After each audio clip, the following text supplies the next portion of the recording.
யோசுவாவின் புஸ்தகம் 1ஆம் அதிகாரம் 5ஆம் வசனத்திலிருந்து 9ஆம் வசனம் முடிய உள்ள கர்த்தருடைய நல் வார்த்தைகளை நாம் வாசிப்போம். நீ உயிரோடு இருக்கும் நாளெல்லாம் ஒருவனும் உனக்கு முன்பாக எதிர்த்து நிற்பதில்லை. நான் மோசேவோடு இருந்தது போல உன்னோடும் இருப்பேன். நான் உன்னை விட்டு விலகுவதும் இல்லை, உன்னை கைவிடுவதும் இல்லை. பலன் கொண்டு திட மனதாயிரு. இந்த ஜனத்தின் பிதாக்களுக்கு நான் கொடுப்பேன் என்று ஆணையிட்ட தேசத்தை நீ அவர்களுக்கு பங்கிடுவாய். என் தாசன் ஆகிய மோசே உனக்கு கற்பித்த நியாய பிரமாணத்தின்படியெல்லாம் செய்ய கவனமாய் இருக்கும் மாத்திரம் மிகவும் பலன் கொண்டு திடமனதாயிரு. நீ போகும் இடமெல்லாம் புத்திமானாய் நடந்து கொள்ளும்படி அதை விட்டு வலது இடது புறம் விலகாதிருப்பாயாக. இந்த நியாய பிரமாண புஸ்தகம் உன் வாயை விட்டு பிரியாதிருப்பதாக. இதில் எழுதியிருக்கிற வழிகளின்படியெல்லாம் நீ செய்ய கவனமாய் இருக்கும்படி இரவும் பகலும் அதை தியானித்து கொண்டிருப்பாயாக. அப்பொழுது நீ உன் வழியை வாய்க்கப்படுவாய், அப்பொழுது புத்திமானாயும் நடந்து கொள்வாய். நான் உனக்கு கட்டளையிடவில்லையா? பலன் கொண்டு திட மனதாயிரு, திகையாதே, கலங்காதே. நீ போகும் இடமெல்லாம் உன் தேவனாகிய கர்த்தர் உன்னோடே இருக்கிறார் என்றார். ஆண்டவர் இங்கே யோசுவா தன் வாழ்க்கையில் வெற்றிகரமான விதத்தில் வாழ்வதற்கான அற்புதமான படிப்பினையை ஆண்டவர் நேரடியாக அவனுக்கு சொல்லுகிறதை நாம் கவனிக்கிறோம். இன்றைக்கு உங்கள் வாழ்க்கை, உங்கள் குடும்பம், உங்களுடைய கையின் கிரியைகள், உங்களை சம்பந்தப்பட்ட எல்லா காரியத்திலும் நீங்கள் வெற்றி உள்ளவர்களாக இருக்க, அதை ஒரே வார்த்தையில் சொல்லணும்னா உங்கள் வாழ்க்கை திருப்திகரமாக இருக்க வேண்டும் என்று சொன்னால் ஆண்டவர் சொல்கிறாரு, இந்த நியாயப்பிரமாண புஸ்தகம், இந்த தேவனுடைய வார்த்தை அடங்கிய இந்த வேத வசனங்கள் உன் வாயை விட்டு பிரியாது இருக்கணும். இதில் இரவும் பகலும் நீ என்ன செய்யணும்? தியானமாக இருக்கணும். இதில் சொல்லியிருக்கிறபடியெல்லாம் நீ செய்ய கவனமாக இருக்கும்போது கர்த்தர் சொல்கிறாரு, உன்னுடைய வாழ்க்கையை திருப்திகரமாக ஆக்க முடியும். ஏன் இந்த வசனம் ஒரு மனுஷன் கேட்டு அதை செஞ்சு என்ன வாழ்க்கையை அவன் எப்படி திருப்திகரமாக மாற்றிக்கிறதுக்கு இந்த வசனம் அவ்வளோ ஸ்பெஷலா அப்படின்னு கேட்டிங்கன்னா, இந்த தேவனுடைய வசனத்தை ஒரு மனுஷன் வாசிக்கும்போது, அதை புரிந்து கொள்ள ஒரு முயற்சி எடுக்கும்போது அவனை கர்த்தர் என்னவா மாத்துறாருன்னா அவனை புத்திமான ஆக்குறாரு. அப்படின்னா ஒன்று விளங்குது, எந்த புஸ்தகத்தை படிக்கிறீங்களோ படிக்கலையோ இந்த வேத புஸ்தகத்தை படித்தா நல்ல புத்தி வரும். பக்கத்தில் பார்த்து சொல்லுங்கள், இந்த வேதத்தை படித்தா என்ன வரும்? நல்ல அறிவே இல்லாதவங்க கூட அறிவுள்ளவன் ஆகிடுவான். என்ன பேதையாக இருக்கிறவங்க கூட ஞானி ஆகிடுவான். நல்லா கவனிங்க. அதெல்லாம் சொல்கிற இந்த வேத புஸ்தகம் அப்படிப்பட்ட அண்டர்ஸ்டாண்டிங்கை, புத்தியை நம்ம ஒவ்வொருவருக்குள்ளேயும் உண்டாக்கக்கூடிய ஒன்றாக இருக்குது. அதில் அவ்வளோ வல்லமை இருக்குது. இந்த தேவனுடைய வார்த்தையை நீங்கள் எந்த அளவுக்கு புரிந்து கொள்கிறீங்களோ, நான் சொல்லுகிறேன் கர்த்தருடைய பிள்ளைகளை, அந்த அளவுக்கு உங்கள் வாழ்க்கையின் எல்லா காரியங்களிலும் நீங்கள் திருப்திகரமாக வாழ முடியும். இன்றைக்கி மனுஷனுடைய வாழ்க்கையில் இல்லாத ஒன்று எதுனா திருப்தி இல்லை. வாழ்க்கையில், குடும்பத்தில் திருப்தி இல்லை, வேலையில் திருப்தி இல்லை, சம்பாத்தியத்தில் திருப்தி இல்லை. திருப்தி அற்ற ஒரு நிலையில் ஒரு மனுஷன் வாழ்கிறதுக்கு காரணம் இந்த தேவ வசனத்தை ஒரு மனுஷன் புரிந்து கொள்ளக்கூடிய முயற்சியை எடுக்காததுனால வாழ்க்கையை நினைச்சா சலித்து கொள்றான், தன்னை நினைச்சா சலித்து கொள்றான். நல்லா கவனிங்க. அதெல்லாம் ஆண்டவர் இன்றைக்கு இந்த தேவ வசனத்தின் மூலமா நமக்கு உண்டாகிற ஞானம், அறிவு, புத்தி ஒன்றை உண்டாக்கும். என்னன்னா, நீங்க என்ன செஞ்சாலும், ஒரு சின்ன வேலையை செஞ்சாக்குறோம், அதுல ஒரு பெரிய திருப்தியை கர்த்தர் கட்டளையிடுவா. கையை உயர்த்தி எத்தனை பேர் ஆமேன்னு சொல்லுகிறீங்க? இந்த அண்டர்ஸ்டாண்டிங் உள்ளே வந்துருச்சுன்னா, இந்த வசனத்தின் மூலமாக உண்டாகிற புத்தி உள்ளே வந்துருச்சுன்னா கண்டிப்பாக ஒரு காரியம் நடக்கும், ஒரு திருப்தி உங்கள் வாழ்க்கையில் உண்டா. அதனால தான் ஆண்டவர் பாருங்க, இந்த வாழ்க்கையில் நம்ம திருப்தியாக இருப்பதுக்கு, வாழ்க்கையில் நாம் செய்ய வேண்டிய சகல காரியங்களையும் செய்வதுக்கு மனுஷனுடைய வாழ்க்கையில் இந்த பொருளாதார ஆசீர்வாதம் ரொம்ப அவசியமான ஒன்று. இன்னைக்கு நிறைய பேருடைய வாழ்க்கையில் திருப்தி அற்ற ஒரு நிலைக்கு போகிறது காரணம் போதுமான பொருளாதாரம் இல்லை. கஷ்டப்பட்டு உழைக்கிறேன், ஆனால் அதற்கான ஊதியங்கள் என் கையில் வரும்போது ரொம்ப சொற்பமாக இருக்கும்போது, நான் இவ்வளோ கஷ்டப்பட்டு உழைச்சி இதுக்கா அப்படின்னு நிறைய நேரம் அநேகர் நொந்து கொள்கிற காரணம் என்ன? இந்த பொருளாதார ஆசீர்வாதத்தை கர்த்தர் எவ்விதமான விதங்களில் நம்முடைய வாழ்க்கைக்குள்ள கொடுக்க விரும்புகிறார், ஏன் கொடுக்கிறார், அதை வச்சு நான் என்ன செய்யணும், இதெல்லாம் நாம் புரிந்து கொள்ளக்கூடிய புத்தி, அந்த அண்டர்ஸ்டாண்டிங் இந்த தேவ வசனம் சொல்லுகிறபடி நான் விளங்கி கொள்ளாத போது அந்த விஷயத்திலும் நான் திருப்தி அற்றவனாய் போய்விடுகிறேன். ஒரு விவாக வாழ்க்கை வெற்றிகரமாக இருப்பதுக்கு வெறும் அந்த விவாக வாழ்க்கையில் அன்பு இருந்தால் மாத்திரம் போதாது. நல்லா கவனிக்கணும் நான் சொல்கிறத. கல்யாணம் ஆகிறதுக்கு முன்னாடி பொண்ணை பார்த்த பையனை அவங்க ரெண்டு பேரையும் பேச விட்டா காதல் வரும் பாருங்க, அன்பு வரும் பாருங்க, தலகால் வாழ் தெரியாமல் செய்வாங்க. மானே தேனே என்னென்னலாம் பேசியிருப்பான் கொஞ்சம் யோசித்து பாருங்க. கல்யாணம் ஆகிறதுக்கு முன்னாடி என்னென்னலாம் சொன்னான். ஆனால் கல்யாணமான பிறகு அதே அன்பு எங்கே போச்சு? இன்னைக்கு அதே மனைவியை பார்க்கும்போது, அதே புருஷனை பார்க்கும்போது வாழ்க்கையை டாலரேட் பண்ண முடியல, இரிட்டேட் ஆகுது, வெறுப்படைகிறது. அன்பு இருக்கிறது நல்லதுதான், வெறும் அன்பை வச்சு ஒன்றும் செய்ய முடியாது. அன்பை எங்கெங்கே புரிந்து கொண்டு அப்ளை பண்ணணும்னு தெரிஞ்சாதான் வாழ்க்கை சுவாரஸ்யமாய், உறவு சுவாரஸ்யமாக இருக்கும். இன்னைக்கு நிறைய பேருடைய வாழ்க்கையில் அந்த அன்பை எப்படி அப்ளை பண்ணுன்ற ஒரு அண்டர்ஸ்டாண்டிங் இல்லை. பாருங்க, ஒரு வசனம் அதுக்கு வாசித்தா தான் நமக்கு இந்த காரியங்களை விளங்க கர்த்தர் உதவி. நீதிமொழிகள் 24ஆம் அதிகாரம் வாங்க. நீதிமொழிகள் 24ஆம் அதிகாரம் சொல்லியிருக்கிற வார்த்தைகள் பாருங்க, ரொம்ப அருமையாக இருக்கு. 3ஆம் வசனம் பாருங்க. வீடு ஞானத்தினால் கட்டப்பட்டு விவேகத்தினால் நிலை நிறுத்தப்படும். நல்ல என்ன சொல்ற, வீடு எதனால கட்டப்படுமா?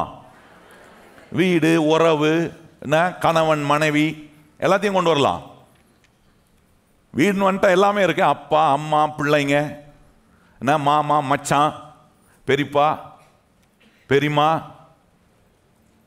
எல்லாமே உள்ள வந்துடும். வீடுனா அந்த வீடுக்குள்ள உறவு. அவங்க சொல்லியிருக்கு பாருங்க, வீடு எதனால கட்டப்படுதான்? ஞானத்தினால் கட்டப்படுகிறது, விவேகத்தினால நிலைநிறுத்தப்படும், அறிவினாலே அறைகள் அருமையும் இனிமையுமான சகலவித பொருளாலும்.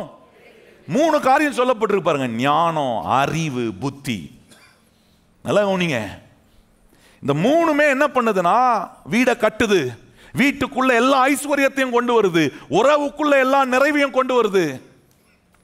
இன்னைக்கு இதை எதுவுமே புரிஞ்சுக்காம, நான் லவ் பண்ண மாதிரி இல்லை, நான் கல்யாணத்துக்கு முன்னாடி பார்த்த மாதிரி பொண்ணு இல்லை, பையன் இல்லை அப்படின்னா வாழ்க்கையில் என்ன வரலன்னா, உறவுக்குள்ளே வந்த உடனே, வீட்டுக்குள்ளே வந்த உடனே, குடும்பத்துக்குள்ளே வந்த உடனே ஞானத்தினால, அறிவினால, விவேகத்தினால உறவுகள் கட்டப்படணும். அதை எப்படி அப்ளை பண்ணுன்ற அண்டர்ஸ்டாண்டிங் இல்லாததுனால இன்னைக்கு அநேக குடும்ப வாழ்க்கை எப்படி இருக்குன்னா விரக்தி அடைந்து போய் சும்மா கடமைக்கு, சமுதாயத்தில் எதுவும் கெட்ட பேர் வந்துடக்கூடாதுன்னு நிறைய குடும்பம் எப்படி வாழ்கிறாங்கன்னா சும்மா பேருக்கு ஒரு குடும்ப வாழ்க்கையை வாழ்ந்து கொண்டு இருக்கிறார்கள்.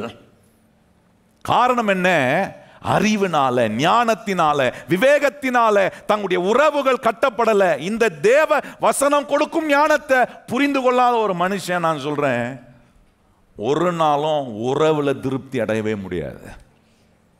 எவ்வளோ என்ன அன்பை நீங்க வைத்திருந்தாலும் அந்த அன்பை அப்ளை பண்ற அண்டர்ஸ்டாண்டிங் இல்லைன்னா நான் சொல்றேன், அந்த அன்பு உங்ககிட்ட இருந்து வேஸ்ட்டு.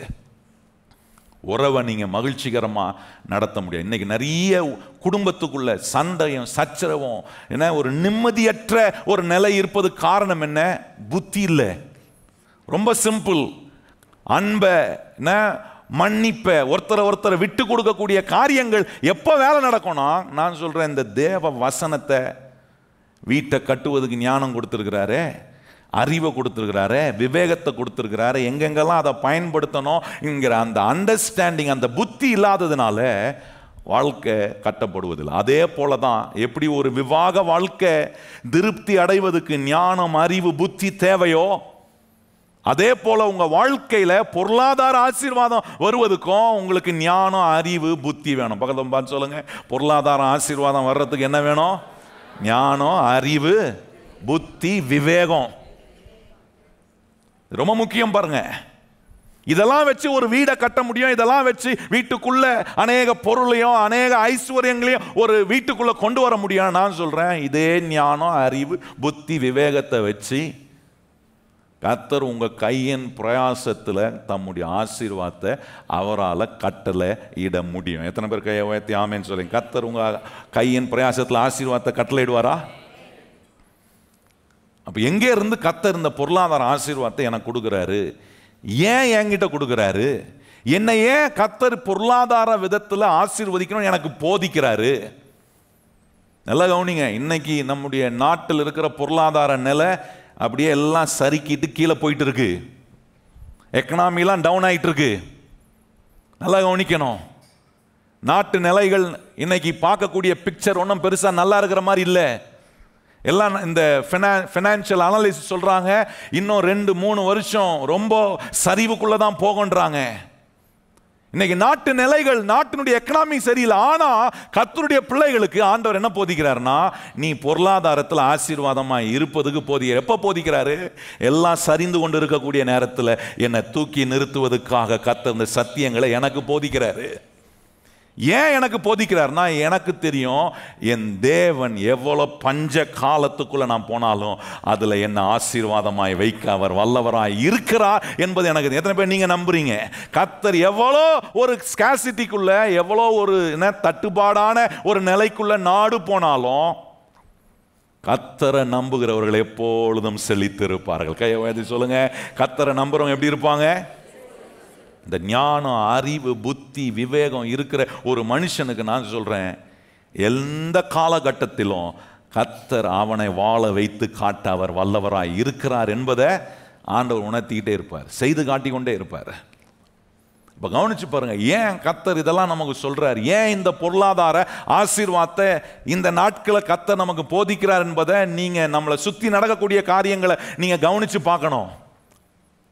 ஆண்டவர் நம்மை சுத்தி நடக்கக்கூடிய காரியங்கள் எதிலும் போய் நான் அகப்படாதபடிக்கு, நான் இப்படிப்பட்ட சமுதாயத்தில், உலகத்தில் இப்படிப்பட்ட ஒரு சரிவுகள் ஏற்படக்கூடிய காலத்திலும் கர்த்தருடைய பிள்ளைகள் மேலோங்கி நிற்பதுக்கான சத்தியத்தை கர்த்தர் இன்னைக்கு நமக்கு சொல்லி கொடுக்கிறார். பல நாட்களா கர்த்தர் சொல்லி கொடுக்கிறார். இதை குறித்த கவனம் இல்லாமல் இருப்பீங்கன்னா நான் சொல்றேன், பொருளாதாரத்தில் இன்னும் சீர்கேட நிலைக்கு போயிட்டே இருப்பீங்க. கர்த்தருடைய பிள்ளைங்க எல்லா சூழ்நிலையிலும் ஆசீர்வாதமாக இருக்கணும். கையை வச்சு சொல்லுங்க. கர்த்தருடைய பிள்ளையா இருக்கிறேன்னா எல்லா சூழ்நிலையிலும் நான் ஆசீர்வாதமாக இருப்பேன். கையை வச்சு சொல்லுங்க. கர்த்தருடைய பிள்ளையா இருக்கிறேன்னா எல்லா சூழ்நிலையும் எப்படி இருப்பேன்? நம்புறீங்களா? அதை ஏதோ பாஸ்டர் சொல்றாரு அதனால சும்மா சேர்ந்து சிங்கடிப்போன்ட்டு சிங்கடிக்க கூடாது. நம்பணும், இது எனக்கு கர்த்தர் சொல்ற காரியம். நான் ஒரு நாளும் இந்த பொருளாதாரத்தில் கீழ்த்தங்கின நிலையில் இருக்க மாட்டேன். இன்னைக்கு கீழே இருக்கலாம், ஆனால் கர்த்தர் என்னை மேலோங்கி வருவதற்கான சத்தியத்தை கர்த்தர் எனக்கு போதிக்கிறார். இப்போ கவனிச்சு பாருங்க, ஆண்டவர் சொல்றாரு நமக்கு பல காரியங்களை சொல்லி கொடுத்து கொண்டு இருக்கிறார். அதில் ஒன்று ஆண்டவர் சொல்றாரு, எப்படி ஆண்டவர் துன்மார்க்கன் கையில், பாவி கையில் இருக்கிற ஆஸ்தி எடுத்து நீதிமான் கையில் கொடுக்குறாரு. ஏன் செய்கிறார்? அவர் தான் எல்லாத்துக்கும், அது வெள்ளியும் பொண்ணும் அவருடையது. அவருக்கு இல்லாத உரிமை ஒன்றுமே கிடையாது. பூமியும் அதன் நிறைவும் யாருடையது? கர்த்தருடையது. அவருக்கு சித்தமானதை அவர் செய்ய எல்லா உரிமையும் அவருக்கு இருக்கு. அதனால தான் கர்த்தருடைய பிள்ளைகளுக்கு புத்தியை போதித்து கொண்டு இருக்கிறார், நமக்கு அண்டர்ஸ்டாண்டிங்கை உண்டாக்குறாரு. என்ன பண்ண வைக்கிறாருன்னா, நம்ம கண்ணை கொண்டு போய் பணத்து மேலே வைக்க விரும்பல. கர்த்தர் சொல்றார், அது உனக்கு வரும். எதுக்கு வருது? என்ன செய்யணும்? அதை வச்சு நீ எப்படிலாம் நீ என்னுடைய நாமத்தை மகிமைப்படுத்தணும், என் சுவிசேஷத்தை நீ எப்படிலாம் பறைசாட்டணும், என் ராஜ்யத்தை எப்படிலாம் கட்டணும், இந்த காரியத்தை எனக்கு புரிய வைக்கிறாரு. இதை நான் புரிந்து கொள்ள எனக்கு ஒன்று நடக்கும். என்னன்னா, நன்மைகள் என்னை தேடி வந்து கொண்டே இருக்கும். பொருளாதார ஆசீர்வாதம் எனக்கு உண்டாயிட்டே இருக்கு. என் கையின் உழைப்பெல்லாம் கர்த்தர் ஆசீர்வதிப்பார். என்னுடைய நிலைகளெல்லாம் கர்த்தர் மாற்றி அமைத்து கொண்டு இருப்பார். இப்போ பாருங்க, இதை நம்ம புரிந்து கொள்ளணும். பாருங்க, இதை புரிந்து கொள்ளும் போது தான் உங்களை நீங்கள் எதில் நிலைநிறுத்த முடியும்னா, இந்த தேவ ஆசீர்வாதத்திலும் பொருளாதார ஆசீர்வாதத்திலும் உங்களை பொசிஷன் பண்ண முடியும். அப்படி இல்லைன்னா குறைவிலையும் தாழ்ச்சியிலையும் இல்லாமையிலும் போய் உங்களை நிலைநிறுத்தக்கூடிய நிலைக்கு உங்களை தள்ளி விடுகிறீர்கள். இன்னைக்கு நிறைய கிறிஸ்தவங்க தங்களை கர்த்தருடைய ஆசீர்வாதத்திலும் பொருளாதார ஆசீர்வாதத்திலும் கர்த்தர் உண்டாக்குற செழிப்பிலும் தங்களை பொசிஷன் பண்ணணும், தங்களை நிலை நிறுத்தணுன்ற எண்ணமே இல்லை. அதை செய்யறதுக்கு நான் என்ன புரிந்து கொள்ளணும்? கர்த்தர் என்ன போதிக்கிறார், என்ன என் வாழ்க்கையில கர்த்தர் செய்ய விரும்புறார், எப்படி இந்த பொருளாதார ஆசீர்வாதத்தை என்கிட்ட என்ன தேடி கர்த்தர் எப்படி அதை வர வைக்கிறாரு, இதெல்லாம் புரிந்து கொள்ளனா நான் சொல்கிறேன், நீங்கள் உங்களை எதில் பொசிஷன் பண்ணிக்கிறீங்கன்னா எல்லா குறைவுலையும் தாழ்ச்சியிலும் இல்லாமையிலும் உங்களை பொசிஷன் பண்ணுறீங்க. இதை அறிஞ்சு இந்த தேவன் வைத்திருக்கிற பொருளாதார ஆசீர்வாதத்தை புரிந்து கொள்ள முயற்சி எடுக்கலன்னா நான் சொல்கிறேன், நீங்கள் முயற்சி எடுக்கலனாலே நீங்கள் உங்களை பொசிஷன் பண்ணியிருக்கிற இடம் எதுனா இல்லாமையிலும் குறைவிலும் தாழ்ச்சியிலும் தான்.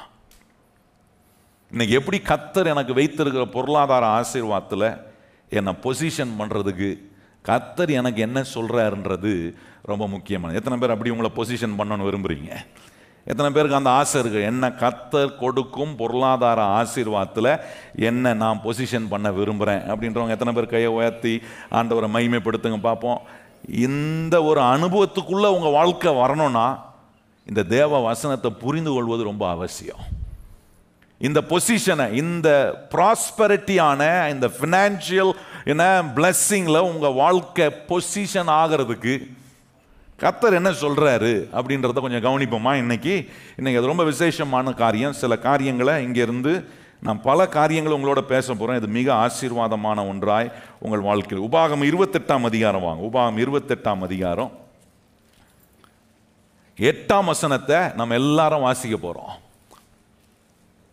பக்கத்தில் பார்த்து கேளுங்க. வாசிக்கிறதுக்கு முன்னாடி உங்களை பக்கத்தில் பார்த்து கேளுங்க. உங்களை கர்த்தர் கொடுக்கும் பொருளாதார ஆசீர்வாதத்தில் உங்களை நிலைப்படுத்த விரும்புகிறீர்களா? ஆமான்னாங்களா இல்லைன்னாங்களா? நிறைய பேருக்கு காசு நிறைய வேணும், ஆனால் எப்படி வருதுன்றதுக்கு மாத்திரம் உட்காந்து காதை கொடுத்து கேட்க மாட்டாங்க. பொருளாதார ஆசீர்வாதம் வேணும், ஆனால் எப்படி வருது அதை பற்றிலாம் வேணாம். நான் நேராக சர்ச்சுக்கு போவேன். கடைசி நேரத்தில் கூட போய் தலையை காட்டிட்டு, பாஸ்டர் என் ஆத்துமாவே கர்த்தரை ஸ்தோத்திரினும். அப்போ கூட உள்ளே போயிட்டு நான் என்ன பண்ணுவேன்? தலையை காட்டு வந்துடுவேன். கர்த்தர் என்ன பொருளாதாரத்தில் ஆமாம் கொடுப்பார் பொருளாதார ஆசீர்வாதம்.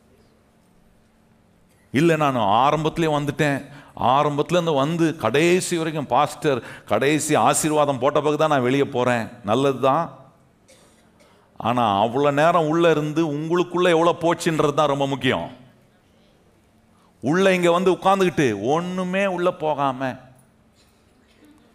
மரக்கட்டை மாதிரி இருந்தோன்னா, மனசும் மரக்கட்டை மாதிரி இருந்து உள்ளமும் மரக்கட்டை இருதயமும் அப்படியே மரக்கட்டை மாதிரி இருந்துச்சுன்னா பொருளாதார ஆசீர்வாதம் வராது, எந்த ஆசீர்வாதமும் வராது. கர்த்தருடைய வார்த்தையை புரிந்து கொள்ள எல்லா நன்மையும் நமக்கு பெருகும். கையை உயர்த்தி ஆமென் சொல்லுங்க. வாசிப்போமா. இப்போ எப்படி நம்மளை பொசிஷன் பண்ணிக்கிறது? How to position yourself in the prosperity or in the blessing that God wants to reveal in your finance. எப்படி செய்கிறது? கர்த்தர் என்ன செய்ய போறாரு?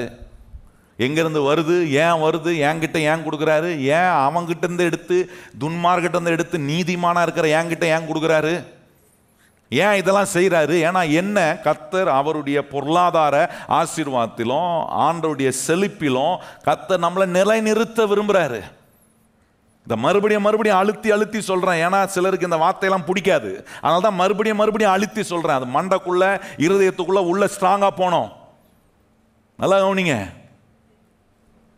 ரொம்ப விசேஷமான காரியம். 8ஆம் வசனம் வாசிப்பாங்க. சொல்லியிருக்கு பாருங்க. கர்த்தர் உன் களஞ்சியங்களிலும். எல்லாரும் வாசிக்கணும். ஹலோ, பைபிள் இருந்தால் பைபிளை பாருங்க. பைபிளை கொண்டு வராத புண்ணியவானுங்களாம் டிவியில் பாருங்க. நான் பைபிளை கொண்டு வந்தீங்கன்னா உங்கள் பைபிளை பாருங்கள். திறந்து பைபிளை கொஞ்சம் அட்லீஸ்ட் ஞாயிற்றுக்கிழமையாவது கொண்டு வாங்க. ஞாயிற்றுக்கிழமையே பைபிளை கொண்டு வராதவங்க நீங்கள் மற்ற நாளில் எப்படி பைபிளை தொடுவீங்கன்னு எனக்கு தெரியல. பைபிள் எடுத்துகிட்டு வராதவங்க இருந்தீங்கன்னா, எனக்கு பைபிள் வாங்குகிறோம் காசு இல்லை பாஸ்டர் அப்படின்னா மூஞ்சோட இருந்து பாருங்கள். என்ன, காசு கொடுக்க மாட்டேன், பைபிள் எப்படி வாங்குறதுன்னு வழி சொல்லித்தரேன். பைபிளை காசு கொடுத்து வாங்குங்க. நான் எப்பவுமே சொல்லுவேன் பார்த்தீங்களா, பைபிள் வாங்க காசு இல்லைன்னா கையில் இருக்கிற மொபைல் ஃபோனை விற்று அந்த பைபிளை முதல்ல வாழ்க்கை உருப்படி ஆகிடும். அதை செஞ்சிங்கன்னா வாழ்க்கை நல்லா ஆகிடும். எல்லா கருமத்தையும் இதில் பார்க்குறதுக்கு இந்த பைபிளை திறந்து சத்தியத்தை பார்த்தீங்கன்னா வாழ்க்கை அப்படியே பிரகாசமாகும். ஆமென். எல்லாரும் இணைந்து வாசிப்போமா. இங்கே தான் இன்னைக்கு விஷயமே இருக்குது. நிறைய பேருக்கு பிடிக்காத விஷயம் இங்கே தான் இருக்குது. அதனால் இன்றைக்கி அதை பிடிக்கிற மாதிரி ஆக்கணும். கர்த்தர் நம்முடைய வாழ்க்கையை பொருளாதார ஆசீர்வாதத்தில் பொசிஷன் பண்ண விரும்புகிறார், நிலை நிறுத்த கத்த விரும்புகிறாரு. அதை விருப்பம் உள்ளவங்க சேர்ந்து சத்தமாக நம்ம வாசிப்போம். 8ஆம் வசனம், கர்த்தர் உன் களஞ்சியங்களிலும் நீ கையிடும் எல்லா வேலைகளிலும் உனக்கு ஆசீர்வாதம் கட்டளையிடுவார். உன் தேவனாகிய கர்த்தர் உன்னோட கூட உனக்கு கொடுக்கும் தேசத்திலே உன்னை. இங்க ரொம்ப அற்புதமான ஒரு வார்த்தை சொல்லியிருக்கிறது. கர்த்தர் தம்முடைய ஆசீர்வாதத்தை கட்டளையிடுவாராம். God will command his blessing. நிறைய பேருக்கு இந்த கமாண்ட்ன்றது அதுல என்ன வல்லமை இருக்கு அப்படின்றத விளங்கிக் கொள்வதே இல்லை. இங்க வேதம் சொல்லுது, நீ உன்னுடைய களஞ்சியங்களிலும் நீ கையிடும் எல்லா வேலைகளிலும் கர்த்தர் தம்முடைய ஆசீர்வாதத்தை கட்டளையிடுகிறாரா. கர்த்தர் உனக்கு கொடுக்கும் தேசத்துல கர்த்தர் உன்னை எப்படி வைப்பாரா? ஆசீர்வாதமா வைப்பார். சொல்லுங்க, கர்த்தர் என்ன இந்த பட்டணத்துல கர்த்தர் வச்சிருக்கிறாரு, கர்த்தர் என்ன இந்த தெருவில் வச்சிருக்கிறார், கர்த்தர் என்ன இந்த சபையில வச்சிருக்கிறார். நான் எப்படி இருப்பேன்? கையை வச்சு சொல்லுங்க, ஆசீர்வாதமா இருப்பேன். ஏன் ஆசீர்வாதமா இருக்கிறேன்னா அந்த ஆசீர்வாதத்தை கர்த்தர் என் மேல கட்டளையிடுகிறார். He has commanded his blessing. நீங்க கவனிச்சு பாருங்க, 1 ராஜாக்கள் 17ஆம் அதிகாரத்துல எலியாவை ஆசீர்வதிக்க கர்த்தர் என்ன செய்கிறாருன்னா அந்த காகத்துக்கு தேவன் கட்டளையிடுகிறாரா. கொடுக்கவே கூடிய ஒரு ஸ்பாவம் இல்லாத ஒரு காக்காக்கு கடவுள் கட்டளையிட்டு அந்த காக்கா என்ன பண்ணுதுன்னா வந்து எலியாவுக்காக காலையிலும் மாலையிலும் சூடான என அப்பத்தையும் இறைச்சியையும் கொண்டு வந்து எலியா இருக்கிற இடத்துக்கு தேடி வந்து கொடுக்க வச்சாரே. கவனித்து பாருங்கள், ஏன் அது நடந்துச்சுன்னா கர்த்தர் ஆசீர்வாதத்தை கட்டளையிட்டார் எலியாவின் மேல, தேவ ஊழியக்காரன் மேல, கர்த்தருடைய பிள்ளைகள் மேல. தேவன் தம்முடைய ஆசீர்வாதத்தை கட்டளையிடும் போது நடக்கவே முடியாத, செய்யவே முடியாத, இது நடக்க சாத்தியமே இல்லை, இட் இஸ் இம்பாசிபிள், இம்பாசிபிளான ஒரு சூழ்நிலையில கூட கர்த்தர் தம்முடைய ஆசீர்வாதத்தை கட்டளையிட்டா அது பாசிபிள் ஆகும். சொல்லுங்க, நடக்கவே முடியாத இடத்துல கூட கர்த்தர் தம்முடைய ஆசீர்வாதத்தை கட்டளையிட்டா என்ன ஆகும்? அது அப்படியே ஆகும். நல்ல கவனிங்கள், உலகமே என்ன தட்டுப்பாடுல இருக்கலாம், ஸ்கார்சிட்டியில இருக்கலாம், பஞ்சத்தில் இருக்கலாம். ஆனா கர்த்தரின் ஆசீர்வாதம் கட்டளையிடப்பட்ட ஒரு மனுஷன் அவன் எல்லா சூழ்நிலைகளிலும் கர்த்தர் அவனை வைத்திருக்கும் அந்த பட்டணத்தில், கர்த்தர் அவனை வைத்திருக்கும் தேசத்தில், கர்த்தர் அவனை வைத்திருக்கும் எல்லா நிலைகளிலும் கர்த்தர் அவனை ஆசீர்வாதமாய் வைத்து காட்ட அவர் வல்லவராய் இருக்கிறார். இன்னைக்கு உன்னை நம்பணும், என் மேல கர்த்தர் ஆசீர்வாதத்தை கட்டளையிட்டு இருக்கிறார். எத்தனை பேர் கையை வச்சு சொல்லுங்க, என் மேல என்ன பண்ணியிருக்கிறார் கர்த்தர்? உங்களுக்கு அந்த நம்பிக்கை இருக்கா? நிறைய பேர் அதை நம்புறது இல்லை. என் மேலையா தெரியல, டவுட் தான். நிறைய கிறிஸ்தவங்களுக்கு உலகத்தான் கூட நம்புறாங்க, கடவுள் என்ன ஆசீர்வதிக்கிறார்னா நம்புறான் கடவுள், அவன் கடவுளை நம்புறான். அவன் சரியான கடவுள் நம்புறானா தெரியல. நமக்கு எல்லாம் சரியான கடவுளை வந்து ஆராதித்து சரியான சத்தியங்களை கேட்ட பிறகும் நம்ம எப்படி இருக்கிறோம் தெரியல, கர்த்தர் ஆசீர்வதிப்பாரா தெரியல, டவுட்டு தான். பக்கத்துல பார்த்து சொல்லுங்க, கர்த்தர் உங்க மேல தம்முடைய ஆசீர்வாதத்தை கட்டளையிட்டு இருக்கிறார். சொல்றதே பரிதாபமா சொல்றீங்க பார்த்தீங்களா? அதுலேயே தெரியுது நீங்க சொல்றதே பரிதாபமா இருக்கு. அப்ப நீங்க எவ்வளவு அதிகமா நம்புவீங்கன்றது என்ன சொல்ல தான் நான்லாம் அப்படியே முழு பலத்தோட சொல்லுவேன், என் மேல கர்த்தர் தம்முடைய ஆசீர்வாதத்தை ஒருத்தரை நான் அசைக்க முடியாது. எத்தனை பேர் அப்படி சொல்ல? ஒருத்தரும் ஒரு சூழ்நிலையும் எனக்கு எதிராக எத்தனை பேர் எழும்பினாலும் ஒருத்தரும் என்னை மேற்கொள்ள முடியாது. ஏன்னா என் மேல கர்த்தர் தம்முடைய ஆசீர்வாதத்தை கட்டளையிட்டு இருக்கிறார். அதான் சொல்லணும், எனக்கு விரோதமா எழும்பும் எந்த ஆயுதமும் வாய்க்காதே போக. ஏன் வாய்க்காம போகுதுன்னா கட்டளையிட்டு இருக்கிறார் அவருடைய ஆசீர்வாதம். அந்த கமாண்ட்ன்றது it will produce and it will work out. அந்த கமாண்ட்ன்ற வார்த்தைக்கு என்ன ஒரு வல்லமை இருக்குன்னா, உற்பத்தி செய்கிற ஒரு வல்லமையும் வேலையை ஆகக்கூடிய ஒர்க் அவுட் பண்ணக்கூடிய காரியத்தை செய்யக்கூடிய ஒரு பவர் தான் அந்த கமாண்ட்ல இருக்கு. நிறைய பேருக்கு கர்த்தர் கமாண்ட் பண்றாரு, கர்த்தர் கட்டளையிட்டு இருக்கிறாரு. ஆமா, அவருக்கு வேற வேலை இல்லை, சும்மா கட்டளையிடுவாரு. இப்படி நினைக்கிறனால தான் வாழ்க்கையும் சும்மாவே போயிடுது. எல்லாம் வர நன்மைகள்லாம் நமக்கு நிற்க மாட்டுது பாருங்க, போயிடுது பாருங்க சும்மா. நல்ல கவனிங்க கர்த்தருடைய பிள்ளைகளே, கர்த்தர் என்ன ஊழியக்காரனா இருக்கும்படி, என்ன ஒரு பிரசங்கியாரா இருக்கும்படி தேவனை அழைத்திருக்கிறார். இந்த அழைப்புல நான் உன்னை நம்புறேன். என் வேலை, கர்த்தர் சொல்றார், நீ கையிடும் எல்லா வேலையின் மேலும் நான் உனக்கு ஆசீர்வாதத்தை கட்டளை. இதுதான் என் வேலை. ஞாயிற்றுக்கிழமை தோறும் எங்கெல்லாம் ஜனங்க முன்னாடி கர்த்தர் கொண்டு போய் நிக்க வைக்கிறாரோ அங்கே ஒரு பிரசங்கியாரா பிரசங்கம் பண்ணுவது கர்த்தர் எனக்கு கொடுத்திருக்கேன் கையின் வேலை.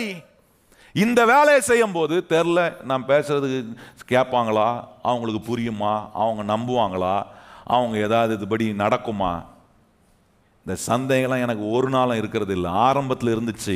ஆனால் என்னைக்கு என் மேலே கர்த்தர் ஆசீர்வாதத்தை கட்டளையிட்டு இருக்கிறாருன்றதை நம்ப ஆரம்பிச்சனோ அன்னிலிருந்து நான் எந்த இடத்துல போய் நின்று பேசினாலும் எனக்கு தெரியும் என் வார்த்தையில் தேவன் தம்முடைய ஆசீர்வாதத்தை கட்டளை எடுக்கிறார். ஏன்னா என் கையின் கிரியின் மேலே ஒன்று கட்டளையிடப்பட்டிருக்கு. கர்த்தரின் ஆசீர்வாதம் கட்டளையிடப்பட்டிருக்கிறது. சங்கீதக்காரன் சொல்றான், ஒரு நதி உண்டு, அது என தேவனுடைய நகரத்தை சந்தோஷிப்பிக்கவும் உன்னதமானவருடைய ஸ்தலத்தை சந்தோஷிப்பிக்க கூடிய ஒரு நதியா இருக்கு. அங்கே தேவன் இருக்கிறார். அது ஒருபோதும் அசையாது. எனக்கு நம்பிக்கை இருக்கு. நான் கர்த்தருடைய வார்த்தையை பேசும், இது என்னுடைய வேலை. கர்த்தர் என்னை அழைத்து எனக்கு தேவன் கொடுத்திருக்கிற வேலையை நான் செய்யும் போது எனக்கு தெரியும் இந்த வார்த்தையை கேட்கிற ஒவ்வொரு உள்ளத்தையும் கர்த்தர் சந்தோஷிப்பார். நம்பிக்கையே இல்லாத ஒரு மனுஷனுக்கும் நம்பிக்கையை கொடுப்பார். உடைக்கப்பட்ட ஒரு மனுஷனையும் ஆண்டவர் சீரமைத்து தூக்கி நிறுத்துவார். ஏன்னா நான் நம்புறேன், என் வாயிலிருந்து கர்த்தர் கொண்டு வருகிற வார்த்தையின் மேல அவர் தம்முடைய ஆசீர்வாதத்தை கட்டளை இட்டு இருக்கிறார் என்பதை நம்புறதுனால தான் கேட்கிற ஒவ்வொரு வாழ்க்கைக்கும் ஆசீர்வாதமா சத்தியம் மாறுது. நல்ல கவனிங்கள். நான் கேட்கிறேன், இப்படி உங்க மேல உங்களுக்கு நம்பிக்கை இருக்கா? உங்க மேல கர்த்தர் ஆசீர்வாதத்தை வச்சிருக்கிறாருன்னு நம்புறதுக்கு உண்டான அறிகுறியோட உங்க வாழ்க்கையை செய்றீங்களா? வாழ்க்கையின் வேலைகளை செய்றீங்களா? உங்க குடும்பத்தை நடத்துறீங்களா? உங்க உறவுல அப்படி உங்களை பார்க்குறீங்களா? இதெல்லாம் எதுவுமே பார்க்காம ஏதோ நடத்திட்டு இருக்கிற, இன்னைக்கு ஏதோ ஓட்டணும், பண்ணோமா, வந்தோமா, போனோமா கிடையாது. ஒவ்வொரு நாளும் ஒரு வேலைக்கு வெளியே போகிறதுக்கு முன்னாடி, ஒரு காரியத்தை செய்வதற்கு முன்பாக உங்கள் கையை உயர்த்தி சொல்லணும், கர்த்தர் என் மேலே அவர் ஆசீர்வாதத்தை கட்டளை. எத்தனை பேர் கையை உயர்த்தி சொல்லுங்க, கர்த்தர் என் மேலே, என் குடும்பத்தின் மேலே, என் சபையின் மேலே கர்த்தர் என்ன பண்ணியிருக்கிறார்? ஆசீர்வாதத்தை உற்பத்தி ஆகும், ப்ரொடியூஸ் ஆகும், ஒர்க் அவுட் ஆகும். நடக்கவே முடியாத இடத்துல கூட காரியத்தை கர்த்தர் எனக்காக நடப்பித்து வேலை ஆகும், ஒர்க் அவுட் ஆகும். ஒர்க்கே ஆக மாட்டுது. நான் சொல்கிறேன், கர்த்தரின் ஆசீர்வாதம் உங்கள் மேலே கட்டளையிடப்பட்டிருக்குதுன்னு நம்பி வேலை செஞ்சு பாருங்கள். எல்லாம் ஒர்க் ஆகாத கூட அற்புதமாக வேலை செய்ய ஆரம்பிக்கும். ஏன்னா உங்கள் மேலே கர்த்தர் தம்முடைய ஆசீர்வாதத்தை கட்டளையிட்டு இருக்கிறார். ஒரு சகோதரனை வந்து பார்த்தாரு பாருங்க. அவர் சொன்னார், பாஸ்டர், நான் எனக்காக ஜோம் பண்ணுறதுக்காக ஒருத்தர்கிட்ட போனேன். போய் அவர் எனக்காக ஜோம் பண்ண நிறைய பேருக்கு நிறைய சொல்லியிருக்கிறார். அவர் சொல்கிறதெல்லாம் அப்படியே நடக்குது. அதனால எனக்கும் கொஞ்சம் ஏதாவது சொல்லுவார்னு போய் பார்த்து அவர்கிட்ட போனேன். போய் ஜோம் பண்ணிட்டு கொஞ்ச நேரம் கையை வச்சு நல்லா ஆட்டுன்னு ஆட்டிட்டு சொல்லிட்டாரு, உன் மேலே பெரிய சாபம் இருக்குன்ட்டாரு. என்ன பண்ணுறதுன்னு தெரில பாஸ்டர். நான் கேட்டேன், நீ விசுவாசியான்னு கேட்டேன். நான் அவர் விசுவாசியம் கேட்டோம். ஆமாம் பாஸ்டர், நான் பெந்தகோஸ்தே விசுவாசி பாஸ்டர். நான் சொன்னேன், நீ விசுவாசியாக இருக்கிறதுக்கே முதல்ல ஃபிட்டாக இல்லை, இதில் வேறு எங்கள் பெந்தகோஸ்தே விசுவாசி? விசுவாசமே இல்லையே. யாரோ ஒருத்தர் உன் மேலே சாபம் இருக்கு அப்படின்ட்டா அதை நம்புற. உன் சாபத்தை உடைப்பதுக்காக பரலோகத்திலிருந்து இறங்கி வந்து நம்முடைய சாபத்தெல்லாம் அவர் மேலே ஏற்றுக்கொண்டு நம்மளை எல்லா அக்கிரமங்கள் இருந்தோம், பாவத்தில் இருந்தோம், எல்லா மீறுதலில் இருந்தோம், எல்லா சாபத்திலும் இருந்து நம்மளை மீட்டு கொண்டிருக்கிறார் என்று தேவ சத்தியம் சொல்லுதே, அது எங்க போச்சுன்னு கேட்டேன். அப்போதான் கொஞ்சம் முழிக்கிறார் அவர். அப்படியே நான் சொன்னேன், வரவங்க போகிறவங்கட்டெலாம் தலையை கொடுத்தீங்கன்னா வரவன் போகிறவங்களாம் எதையோ சொல்லுவான். நான் கேட்டேன், நீங்கள் அவர் ஜாம் பண்ணது திருன்னு முழிச்சிங்களான்னு கேட்டேன். ஆமாம் பாஸ்டர், ஆமாம் பாஸ்டர். அதான் வச்சு போட்டார், கரெக்டாக போட்டிருக்காரு உங்களுக்கு. திருன்னு முழிச்சதை பார்த்தோன்னே அவருக்கு புரிஞ்சிச்சு, ஏதோ பிசாசு ஆடுது போலகுது, நான் பிசாசு பிரச்சனை, அதனால் போட்டார். அவர் வாயத்திறந்து சொல்லிட்டார், உன் மேலே என்னகுது சொன்ன உடனே ஆளுக்கு எப்படி இருந்துரும் கொஞ்சம் யோசித்து பாருங்க. இந்த மனுஷன் ஆசீர்வாதத்தை நம்பலை, சாபத்தை நம்புறான்னா. நான் சொன்னேன், உங்கள் மேலே கர்த்தர் ஆசீர்வாதத்தை வச்சிருக்கிறாருன்னொன்னே அவருக்கு சொல்லி இந்த சத்தியங்களை எடுத்து அவருக்கு புரிய வச்சு அனுப்பின பிறகு தான் அவர் தெளிவானார். நல்ல கவனிங்கள். வேலைக்கு போகிறீங்களா, ஒரு வியாபாரம் செய்கிறீங்களா, நாளைக்கு போய் உங்கள் கடையை திறக்கிறீங்களா, உங்களுக்கு சம்பந்தமான காரியங்களை செய்றீங்களா? ஏன்னா என்ன வேணா சொல்லலாம், என்ன வேணா நீங்க நேற்று வரைக்கும் பார்த்துருக்கலாம். ஆனா இன்னைக்கு திறக்கும் போது கர்த்தர் என் மேல தம்முடைய ஆசீர்வாதத்தை கட்டளையிட்டு இருக்கிறார். ஆகவே இன்னைக்கு நான் முயற்சி எடுக்கும் போது, இன்னைக்கு போய் நான் கடையை திறக்கும் போது, இன்னைக்கு போய் என் வியாபாரத்தை செய்யும் போது, இன்னைக்கு போய் என் வேலையை செஞ்சா கர்த்தர் இன்னைக்கு என் மேல தம்முடைய ஆசீர்வாதத்தை அவர் என்ன பண்ணியிருக்கிறாரு? கட்டளையிட்டு இருக்கிறாரு. 19 ஆண்டுகளுக்கு முன்பாக நான் ஊழியத்துக்கு வந்து ஒரு சில ஆண்டுகள் ஆன பிறகு என்னை ரொம்ப நேசிக்கிற ஒருத்தர் அவர் வந்து என்னை பார்த்து சொன்னார், ஏன்பா நல்லா படித்து பட்டதாரியாக இருக்கிற, நீ படித்த படிப்புக்கு நல்லா சம்பாதிக்கலாமே, போய் இந்த ஊழியத்துக்காக வந்த உன்னை ஒப்பு கொடுத்துன்னு கேட்டார். ஒரு பிரசங்கியாரா நீ ஊழிய செய்யறதுக்கு எதுக்கு வந்த? இங்கே வந்தால் உனக்கு ஒன்றும் கிடையாது, நீ ஒன்றும் இல்லாமல் போயிடும் வாழ்க்கை அப்படின்னாரு. நான் அந்த நேரத்தில் அவர் சொன்னதை கேட்ட உடனே எப்படி இருந்துன்னு கொஞ்சம் சந்தோஷமாக ஊழியத்துக்குன்னு வந்திருக்கிறோம். அவர் இப்படி சொன்ன உடனே அப்படியே ஒரு மாதிரி டல் ஆன பாருங்க. உடனே எனக்குள்ள இருக்கிற ஆண்டவர் சொல்றாரு, நீ அவர் சொல்றதை நம்பாத. கர்த்தருடைய ஆவியான நேரத்தில் அதுவும் சொன்னார் எனக்கு, நம்பாத, மனுஷனுடைய வார்த்தையை நீ என்ன பண்ணாத, நம்பாத. உன்னை அழைச்ச தேவன் நான் உன் மேல என் ஆசீர்வாதத்தை வச்சிருக்கிறேன் அப்படின்னு சொன்ன அன்னைக்கு நான் அந்த வார்த்தையை நம்பினேங்க. ஒருவேளை நான் அந்த மனுஷன் சொன்ன வார்த்தையை நம்பி நான் போயிருந்தா இன்னைக்கு எத்தனை குடும்பங்களுக்கு, எத்தனை ஜனங்களுக்கு, இங்க இருந்து எங்கெங்க இருந்தோ பார்க்கிற ஜனங்களுக்கெல்லாம் ஆசீர்வாதமா கர்த்தர் என்ன பயன்படுத்துறாரு. இன்னைக்கு யோசித்து பார்க்கிறேன், அந்த மனுஷன் அன்னைக்கு சொன்ன மாதிரி விட்டுட்டு ஓடி போயிருந்தேன்னு சொல்லியிருந்தேன். நான் இங்கேயா வந்திருக்கிறேன், ஊழியம் செய்யறதுக்காக வந்திருக்கிறேன், இதுல ஒன்றும் ஆசீர்வாதம் இல்லப்பா. நம்பியிருந்தேன்னா நான் சொல்றேன், உண்மையாலே என் வாழ்க்கை ஆசீர்வாதமா இல்லாம போயிருக்கோம். நான் பிறருக்கு ஆசீர்வாதமா இருக்காம போயிருப்பேன். ஆனா கர்த்தருடைய வார்த்தையை நம்பினேன், கர்த்தர் என் மேலே ஆசீர்வாதத்தை கட்டளையிட்டு இருக்கிறார், நம்பினேன்.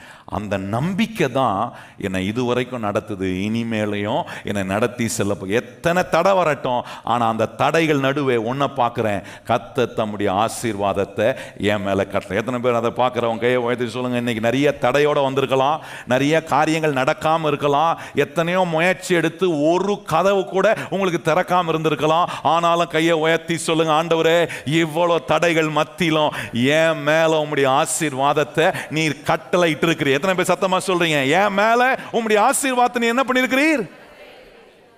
எது நிறைவேறும் நினைக்கிறீங்க?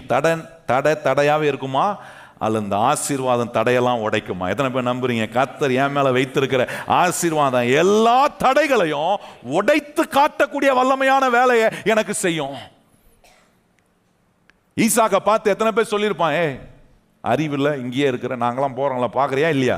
கண்ணு தெரியுதா இல்லையா? கண்ணு தான் தெரியல, காதாது கேட்கதா இல்லையா? வரவும் போறவங்களாம் ஈசாக்கு சொல்லாமலா இருந்திருப்பான். இங்க இருந்து கிளம்பு, கேராக விட்டு வெளியே போ அப்படின்னு சொல்லியிருப்பாங்க. ஆனா ஈசாக்குக்கு கர்த்தருடைய வார்த்தை வந்துச்சு. அந்த வார்த்தை என்ன? இங்கேயே இரு, உன்னை நான் இங்கேயே ஆசீர்வதித்து காட்டுகிற தேவனா இருப்பேன்னு சொன்னாரே கர்த்தர். அவன் அந்த வார்த்தையெல்லாம் பிடிச்சிக்கிட்டாங்க. எத்தனையோ பேர் அதுக்கு எதிராக சொல்றாங்க. அந்த எதிராக சொன்னது எதுவுமே அவனுடைய மனசையோ அவனுடைய விசுவாசத்தையோ அவன் கர்த்தர் மேல வச்சிருந்த நம்பிக்கையோ உடைக்கல. மாறாக அவனுக்கு என்ன நம்பிக்கை இருந்துச்சுன்னா, என்ன வேணா நடக்கட்டும், இந்த பஞ்சத்தில் கூட கர்த்தர் தம்முடைய ஆசீர்வாதத்தை எனக்கு வேலை செய்து வைத்து காட்ட அவர் வல்லவராய் இருக்கிறார் என்று கர்த்தரை அவன் நம்பினான் பாருங்க. நான் கேட்கிறேன், அவன் நம்பிக்கையை கர்த்தர் வெட்கமடைய விட்டுட்டாரா? வேதம் சொல்லுகிறது அதே வருஷத்துல, எந்த வருஷம் நல்ல தண்ணி மழை எல்லாம் விளைச்செல்லாம் அமோகமா ஒண்ணுமே நடக்காத அதே பஞ்ச வருஷத்துல கர்த்தர் 100 தனையான பலனை கர்த்தர் ஈசாக்குக்கு கொடுத்தார். ஏன் கொடுத்தார்? அங்க இருன்ற கட்டளை அவனுக்கு தேவனிடத்துல இருந்து வந்துச்சு. சொன்னார், நான் உன் மேல ஆசீர்வாதத்தை கட்டளையிட்டு இருக்கிறேன், ஈசாக் வெளியே போகாத, இங்கேயே இரு. நான் சொல்றேன் கர்த்தருடைய பிள்ளைகளே, அதே ஆசீர்வாதம் உங்க மேலேயும் என் மேலேயும் கட்டளையிடப்பட்டிருக்கு. எத்தனை பேர் கையை வச்சு சொல்லுங்க, அதே ஆசீர்வாதம் என் மேலே என் குடும்பத்தின் மேலே கட்டளையிடப்பட்டு, என் வேலையின் மேலே கட்டளையிடப்பட்டு, என்னுடைய எல்லா முயற்சியின் மேலேயும் கர்த்தர் அந்த ஆசீர்வாதத்தை கட்டளையிட்டு இருக்கிறார். யாக்கோபை பாருங்க, லாபான் என்ன செய்யறான்? புள்ளியும் வரியும் உள்ள ஆடெல்லாம் பிரிச்சுட்டு புள்ளியும் வரியும் இல்லாத ஆடுகளை வச்சு, முடிஞ்சா புள்ளியும் வரியும் உள்ள குட்டியை போட வச்சு அதை உண்டிய என்ன கூலியா எடுத்துக்கொண்டான். நடக்கவே முடியாது, சாத்தியமே ஆகிறதுக்கு அறிகுறியே இல்லை. ஆனால் யாக்கோபு மேலே கர்த்தர் தம்முடைய ஆசீர்வாதத்தை கட்டளையிட்டு இருக்கிறதுனால கர்த்தர் என்ன செஞ்சார்னா, புள்ளியும் வரியுமே இல்லாத ஆட்டு மந்தையிலிருந்து கர்த்தர் புள்ளியும் வரியும் உள்ள குட்டியா போடக்கூடிய அற்புதத்தை கர்த்தர் அங்கே செஞ்சார். ஏன் செஞ்சாருன்னா, கர்த்தர் சொல்றாரு, யாக்கோபே உன்னை ஆசீர்வதித்த தேவன் நான் சொன்னதை நிறைவேற்றும் வரைக்கும் நான் உன்னை விட்டு விலகுவதும் இல்லை, உன்னை. எத்தனை பேர் அதை நம்புறீங்க? இந்த மாதிரி ஆண்டவர் உங்களுக்கு வாக்குத்தத்தம் கொடுத்தா நம்பணும். ஆண்டவரே இது இல்லையா அது இல்லையா, என்ன அறிகுறியே இல்லையா ஆண்டவரே. நம்ம ஆளுங்க எப்படின்னா, நம்ம கிறிஸ்தவம் எப்படின்னா ஆண்டவருக்கு ஐடியா கொடுப்பாங்க. ஆண்டவரே ஒருவேளை இதை நீர் பார்க்க மறந்துருப்பீர், பாரு நான் பார்க்குறேன், இது பாரு ஒன்றுமே இல்லை, உமக்கு தெரிதா இல்லையா, நான் யோசிக்கிற மாதிரி கூட நீர் யோசிக்கிறீரா இல்லையான்னு தெரியலையா ஆண்டவரே. கர்த்தர் சொல்றாரு, எல்லாம் எனக்கு தெரியும், எல்லாத்தையும் நான் பார்க்குறேன். அதனால்தான் ஆண்டவர் சொல்றாரு, இதெல்லாம் பார்த்துருக்கிறேன், நான் உன் மேலே என் ஆசீர்வாதத்தை கட்டளையிட்டு இருக்கிறேன், அந்த ஆசீர்வாதம் என்ன செய்ய போகிறதுன்றத நீ பார்ப்ப. எத்தனை பேர் அப்படி பார்க்கணும்னு விரும்புகிறோம்? கையை உயர்த்தி சொல்லுங்க, ஆண்டவரே உம்முடைய ஆசீர்வாதம் என் மேலே கட்டளையிடப்பட்டிருக்கிறதுனால அந்த ஆசீர்வாதம் என்ன செய்யும்ன்றத கர்த்தர் நமக்கு என்ன செய்கிறாரு, காட்டுறாரு. யாக்கோபு காட்டினாரே, இவன் தான் ஒரு முள்ள மாதிரி நினைச்சா அவனுக்கு மேல ஒரு முள்ள மாதிரி ஆகலாம். என்ன, யாக்கோபுடைய மாமனார் காட்டுறாரு, 2 முள்ள மாதிரிக்கும் மேலாக கர்த்தர் ஒரு அற்புதத்தை செஞ்சு காட்டுறாரு. ஏன்னா கர்த்தர் சொல்றாரு, உன்னை திருத்தி உன்னை மாற்றி உன்னை நான் யாக்கோபா இல்லாமல் இஸ்ரவேலை ஆக்குவதுக்கான திட்டத்தை வச்சிருக்கிறேன், அதனால உன் மேலே என் ஆசீர்வாதம் வேலை செய்யணும்னு ஆண்டவர் என்ன செய்யறாரு, அவனுக்கு லாபான் ஒன்னும் இல்லாமல் அனுப்பணும்னு நினைச்ச, காலியா அனுப்பணும்னு நினைச்சவனை 20 வருஷம் வேலை செஞ்சுட்டு ஒன்னும் இல்லை போ அப்படின்னு சொல்லி நினைக்கணும்னு இருந்த ஒரு மனுஷன் மூலமா கர்த்தர் எல்லா ஆசீர்வாதத்தையும் எடுத்துட்டு போகும்படி 2 பரிவாரத்துக்கு சொந்தக்காரனா யாக்கோபு போனா. அதான் வேதம் சொல்லுகிறது, இந்த தேவனுடைய வசனத்தை நம்பி, இந்த வசனம் உங்க வாயில இருந்து இரவும் பகலும் இதை தியானித்து இந்த தேவனுடைய சத்தியம் சொல்றபடியெல்லாம் நீங்க செய்ய கவனமா இருப்பீங்கன்னா, ஆண்டவர் சொல்ற, நீ நதி ஓரமாய் நாட்டப்பட்ட மரத்தை போல இருப்பாய். ஆண்டவர் சொல்ற, நீ செய்வதெல்லாம் வாய்க்கும். அப்படிப்பட்ட ஒரு மனுஷனுடைய காரியம்லாம் வாய்க்கும். ஏன் வாய்க்குதுன்னா, ஆசீர்வாதம் கட்டளையிடப்பட்டிருக்கிறத தியானிக்கிறான். நல்லா கவனிங்க, என்ன தியானிக்கணும்? என்ன சாபம், அது இது பிரச்சனை போற, இதை தியானிக்காதீங்க. கர்த்தர் என் மேல ஆசீர்வாதத்தை கட்டளையிட்டு, இதை என்னைக்கு எத்தனை முறை எவ்வளவு நேரம் இதை தியானிச்சிருக்கிறேன் கொஞ்சம் யோசித்து பாருங்க. உங்க வேலையை செய்யும் போது என்ன தியானிக்கிறீங்க, என்ன யோசிக்கிறீங்க? ஒரு காரியத்தை முடிக்கணும்னு போகும்போது என்ன யோசிக்கிறீங்க? இது என்னால முடியுமா, நான் பண்ணிடுவேனா, இது எப்படி பேசுறது, அப்படி. நான் சொல்றேன், ஒரு வேலையை கர்த்தர் செய்ய முடியும் உங்களை அனுப்புறாருன்னா, நான் சொல்றேன், உங்க மேல தம்முடைய ஆசீர்வாதத்தை கட்டளை, அந்த ஆசீர்வாதத்தை யோசிங்க. தேவனுடைய ஆசீர்வாதம் ஒரு வல்லமை, ஞானம், அறிவு, புத்தியை உங்களுக்குள்ள உண்டாக்கக்கூடிய ஆசீர்வாதமா இருக்கே, அதை யோசிக்கிறேனா? நல்ல கவனிங்க கர்த்தருடைய பிள்ளைகளே, இந்த எலியா மேல கர்த்தர் ஆசீர்வாதத்தை கட்டளையிட்டதுனால கொடுக்க மாட்டேன்னு சொன்ன காக்காவை கூட, புடுங்குற காக்காவை கூட என்ன பண்ணாரு, கொடுக்கிற காக்காவை மாத்தி ராஜா சாப்பிட்ற ஆகாரத்தை எலியாவுக்கு கொடுக்குறாரு பாருங்க. எப்படி கொடுத்தார்? அதான் ரொம்ப விசேஷம். இந்த காக்கா எலியா இருக்கிற இடத்தை தேடி போய் அவன் இடத்துக்கு நேராக கொண்டு போய் கொடுக்குது. நான் சொல்றேன், நம்முடைய தேவன் ஆசீர்வாதத்தை நம்ம மேல கட்டளையிட்டு இருப்பாருன்னா, இதை நான் நம்புவேனா, நான் யாரையும் காக்கா பிடிக்க வேண்டியதே இல்லை. அவங்கள காக்கா பிடிக்கலாமா, இவங்கள தாஜா பண்ணலாமா, இவங்ககிட்ட கொஞ்சம் நைஸா நடந்துக்கலாமா? நான் சொல்கிறேன், எங்கேயும் நீங்கள் நைஸாகவும் நடக்க வேண்டாம், யாரையும் காக்காவும் பிடிக்க வேண்டாம். ஏன்னா காக்காவை கர்த்தர் கட்டளையிட்டு உங்களை தேடி வந்து கொடுக்கும்படி செய்ய வைக்கக்கூடிய வல்லமையான தேவனை நான் ஆராதிக்கிறேன். அந்த வல்லமையான தேவன் என் மேலே தம்முடைய ஆசீர்வாதத்தை என்ன பண்ணியிருக்கிறாரு, அவர் கட்டளையிட்டு இருக்கிறார். ஆகவே என்ன தேடி வரும்? எத்தனை பேர் கையை உயர்த்தி சொல்றீங்க, நன்மைகள் என்னை தேடி வரும்? எத்தனை பேர் சொல்ல விரும்புறவங்க நல்ல கையை உயர்த்தி சொல்லுங்க. இன்னைக்கு நன்மை வராமல் இருந்திருக்கலாம், ஆனால் உங்களை தேடி நன்மை வந்து கர்த்தர் கொடுக்கும்படி அப்படிப்பட்ட ஒரு மாற்றத்தை நீங்க வரும் நாட்களில் காண கர்த்தர் உங்களுக்கு உதவி செய்வார். ஏன் செய்யறாருன்னா, இப்ப நான் உன்னை நம்புறேன், என் மேல கர்த்தர் தம்முடைய ஆசீர்வாதத்தை. இப்ப எத்தனை பேர் கையை உயர்த்தி சொல்றீங்க, என் மேல என்ன இருக்கு, கர்த்தரின் ஆசீர்வாதம் கட்டளையிடும். என் கையின் கிரியின் மேல கர்த்தர் ஆசீர்வாதத்தை, என் களஞ்சியங்களில் கர்த்தர் என்ன பண்ணியிருக்கிறார், ஆசீர்வாதத்தை கட்டளையிட்டு இருக்கிறார்.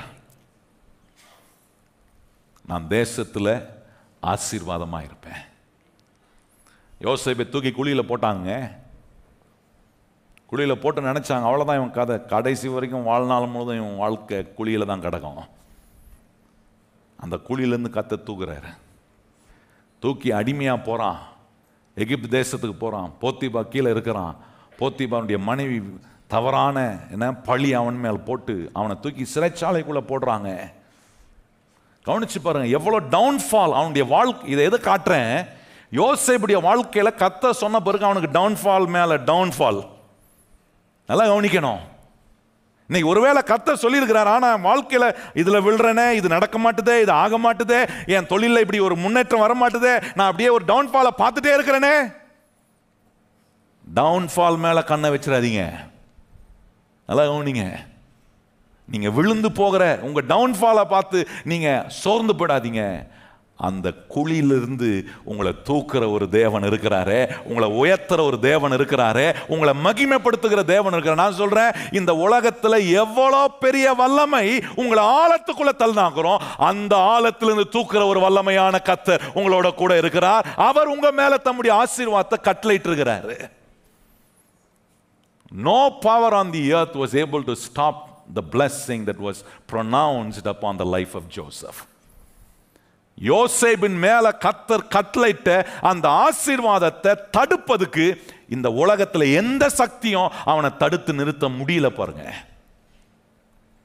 ஆனா இன்னைக்கு நம்ம என்ன பண்றோம், நம்முடைய டவுன்ஃபாலை தான் பார்க்குறோம். இதுல விழுந்துட்டேனே, ஏன் விழுந்துன்னு தெரியல, இதுல இருந்து எப்படி வரப்போறேன்னு தெரியலையே. அந்த குழியிலையும் யோசேப்பு என்ன செய்யறான் தெரியுமா? என் கதிர் ஓங்கி நிமிர்ந்து நிற்கும் என்று சொன்ன ஒரு தேவன் இருக்கிறாரே, என் மேலே ஆசீர்வாதத்தை கட்டளையிட்டு. எத்தனை பேருக்கு தெரியும் உங்களுக்கு கர்த்தர் சொன்னதை நிறைவேற்ற அவர் வல்லவராக இருக்கிறார்? என் மேலே கர்த்தர் சொன்ன வார்த்தைகள் நிறைவேறும். கர்த்தர் என்ன ஆசீர்வதிப்பார். என்னை வாளாக்காம கர்த்தர் என்ன பண்ணுகிறார், தலையாக்குற. நான் கீழாகாமல். எத்தனை பேர் நம்புறீங்க? மேலாகிற ஒரு நிலையை கர்த்தர் உண்டு பண்ணுகிறதுக்கு தான் இன்னைக்கு சொல்றாரு, உன் மேல ஆசீர்வாதத்தை கட்டளையிட்டு இருக்கிறம்பா. இதை கொஞ்சம் தியானி. பகலும் பார்த்து சொல்லுங்க, உங்க மேல ஆசீர்வாதம் கட்டளையிடப்பட்டிருக்கிறத தியானிக்கணும். யாரோ ஒரு அக்கா வந்து சொல்லிட்டு போயிட்டாங்க பாருங்க, ஜாம் பண்ணி என்னமோ வச்சுட்டாங்க உனக்கு, உட்காந்து அதை தியானிச்சுட்டு இருப்பாங்க. வாரந்தோறும் கர்த்தர் வசனத்திலிருந்து போதகர் மூலமா சொல்றாரு, உன் மேல கர்த்தர் தம்முடைய ஆசீர்வாதத்தை. இதை என்னைக்கு தியானிக்கிறோம்? நிறைய பேர் இந்த பாஸ்டருக்கு வேற வேலையில் சும்மா எப்போ போனாலும் கர்த்தர் ஆசீர்வாதத்தை கட்டளையிட்டுக்கிற, நம்ம பிரச்சனை நமக்கு தானே அப்படின்னா உங்க பிரச்சனை உங்களோட தான் இருக்கும். பிரச்சனையை மேற்கொள்வதற்கான ஆசீர்வாதம் உங்க மேல கட்டளையிடப்பட்டிருக்கு. யோசேப்புக்கு பிரச்சனை வரலையா? யாக்கோபுக்கு பிரச்சனை வரலையா? ஈசாக்குக்கு பிரச்சனை வரலையா? நான் சொல்றேன், எல்லா தேவ பிள்ளைகளுக்கும் பிரச்சனை வந்துச்சு. ஆனா பிரச்சனையிலிருந்து வெளியே வந்தவங்க யாருன்னா, கர்த்தரின் ஆசீர்வாதம் கட்டளையிடப்பட்டிருக்கிறதுன்றத நம்பினவங்க தான் வெளியே வந்தாங்க. இந்த நம்பாதவன் அந்த குழியிலே தான் இருப்பான். நல்லா கவனிங்கள். யோசேப்பு பாருங்க, எந்த சக்தியும் அவனை தடுத்து வைக்க முடியல. இறுதியில கர்த்தர் அவனை அந்த சிறைச்சாலைக்குள்ள இருந்து வெளியே கொண்டு வந்து பார்வோனுக்கு அடுத்த நிலையில கர்த்தர் அவனை ஒரு பிரைம் மினிஸ்டராக அந்த தேசத்துக்கு. யாருங்க அவன்?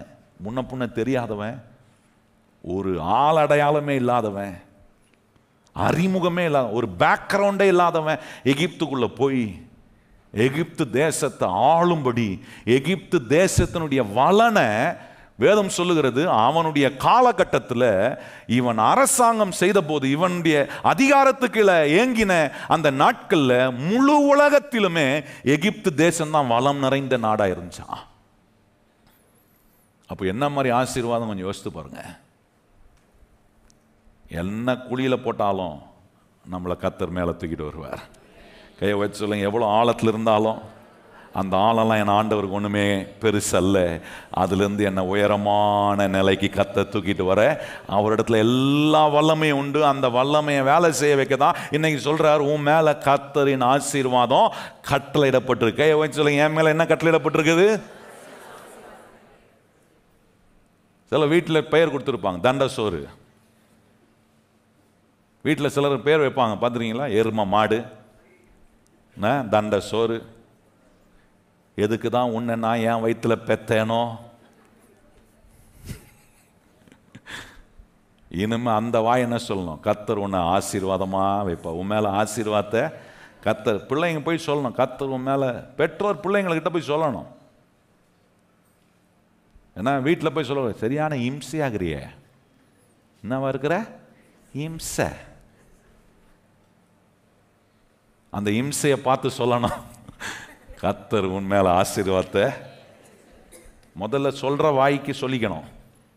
இப்படிலாம் சொல்கிற வாயா உங்கள் வாய் இருந்துச்சுன்னா இன்னிலிருந்து ஒரு தீர்மானம், இல்லை ஆண்டவரே, நான் இனி இப்படிப்பட்ட வார்த்தைகளை என் வாயிலிருந்து பேச மாட்டேன். நான் இனி கர்த்தரால் ஆசீர்வதிக்கப்பட்டிருக்கேன். கர்த்தர் என் மேலே ஆசீர்வாதத்தை கட்டளையிட்டு. எத்தனை பேர் கையை வச்சிருக்கேன்? கர்த்தர் என் மேலே என்ன பண்ணியிருக்கிறாரு?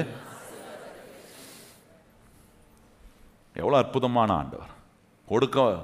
கொடுக்கக்கூடிய ஸ்பாபமே இல்லாத காக்காவுக்குறோம் கர்த்தர் கொடுக்க வச்சு, உயர்வதுக்கு வழியே இல்லாத ஏன்னா யோசேப்பை கர்த்தர் உயர்த்தி எந்த அளவு உயர்த்தினார்னா, அவன் மேலே இருந்த கர்த்தரின் ஆசீர்வாதம் எப்படி வேலை செஞ்சிச்சுன்னா, அவனுக்கு ஞானத்தையும் அறிவையும் புத்தியையும் விவேகத்தையும் உண்டாக்குனது நிமித்தமா நீங்க கவனிச்சு பாருங்க, பார்வோன் என்னவா மாறிட்டானா? செல்வந்தர்னா மாறிட்டான்.